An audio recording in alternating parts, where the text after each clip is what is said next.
update here on these two cases, Crypto Open Patent Alliance and Craig Stephen Wright, and then Dr. Craig Stephen Wright and BTC Core.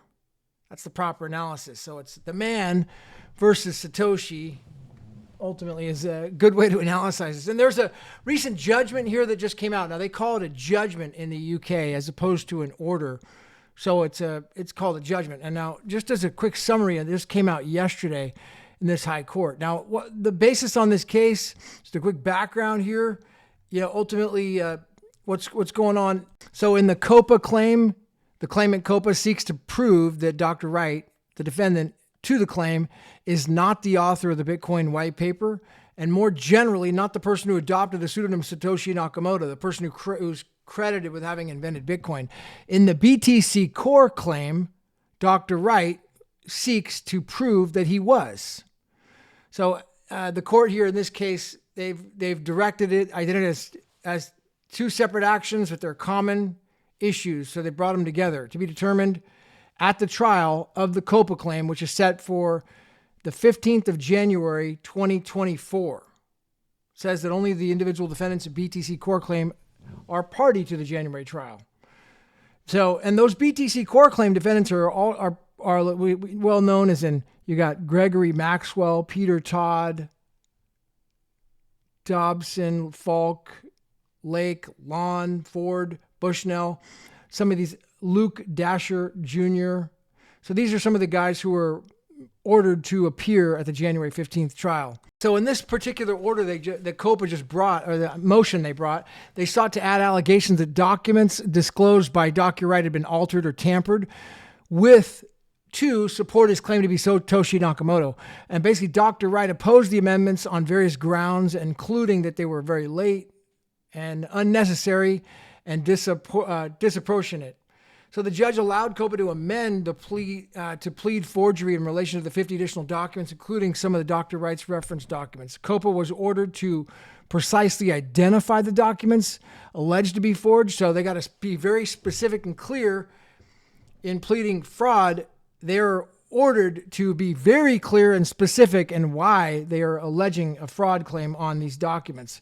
Cite relevant parts to the expert report and where an expert supports their claim and why Dr. Wright was responsible. These amendments were allowed in a limited form to avoid prejudice to the trial date, so Dr. Wright can respond and reply to the evidence.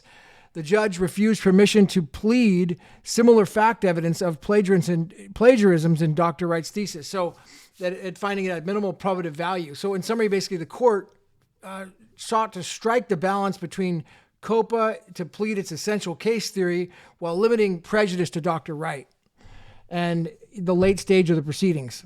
So the key allegations of the forgery can now be pursued in relation to the 50 or more documents. So in harmony was like kind of a balancing between the two and granting the relief and denying in part and granting it in part. Now, here what's interesting is that, Copa has to prove now or plead with specificity is the wording it looks like it would be proper, is the fraud claim, and direct to where exactly the experts that they have support the fraud claim. And then Wright can respond, in his reply evidence. So that is basically what's going on right now in this update. Now, what's interesting is how I'm really starting to wrap my head around what's going on with this case a little bit more. It's UK law, so they're using different wording, and it's a little bit unclear on the statutes and everything. For being from out here in California, I have no clue on a lot of it. But in reading it, it's a little bit more up to speed. These are like motions in limine, is what they would be. At least I would be familiar with them out here, to exclude evidence, in this case, to add new evidence and then bring in new admissions into the trial. So looks like everything's moving forward as planned. There's been no, nothing that I've seen has supported the copyright, like denying the copyright claim. There was an allegation from, it was Forbes, an article from Forbes a few days ago, saying that the court denied the copyright claim. That does not appear to be the case that I've seen in the courts, anywhere in the court documents. So that looks like it's going to be heard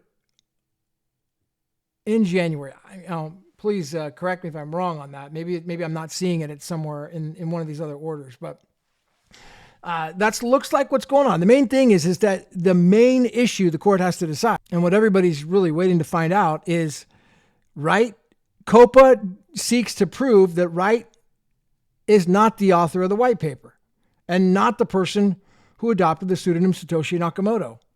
And the BTC core claim, Wright seeks to prove that he was. Ultimately, that is the gist of the whole matter.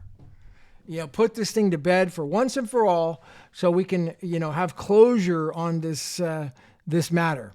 On a side, there's a really good interview, it looks like, that Jack Lew just did with Joshua Hensley, and it was interesting analysis, not about this case here, but on the overall, what's happening with the BTC side of Bitcoin and then the BSV side of Bitcoin, and how this is all playing out. Because don't think for a minute that people aren't, like, really smart people and investors aren't doing an analysis on this and placing bets on either side and how they're going to play this out. Because if the case goes one way, it could change things. If a case goes the other way, it could make a big difference. So, it's something to definitely, some very smart investment people that I know of one is Unbounded Capital. They're actually doing a good analysis on this, one way or the other. And I'm going to try to stay neutral as possible here, but, I'm definitely not rooting for the man. You got to pick a side, either Satoshi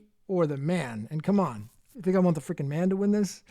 But at the same time, I just want to try to do my best to analyze this for what's provided without a bunch of hyperbole and all that crap.